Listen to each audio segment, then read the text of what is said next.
вне зависимости от того, человек получает либо пакетный тур, да, и прибывает в Абхазию на 2 недели или там, условно говоря, на месяц, либо он долгосрочно снимает гостиничный номер, либо квартиру.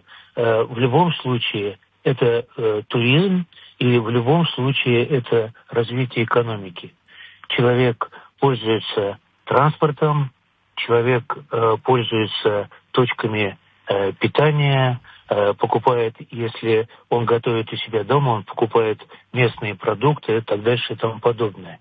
И, конечно, чем больше таких будет людей приезжать, тем лучше. Здесь еще нужно учитывать тот фактор, что вот развитие этого тренда для Абхазии может сыграть положительную роль с тем фактором, что он будет обеспечивать все сезонности. Ну, понятно, что пик у нас приходится на конец весны, и бархатный сезон заканчивается, условно говоря, 1 октября в Абхазии. Я прав? Да, но мы позиционируем так, что в октябре он заканчивается, в конце октября, да.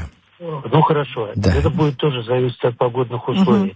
И вот в период с конца октября, условно говоря, до начала нужно поддерживать этот тренд, его развивать, и тогда это будет обеспечивать всесезонность.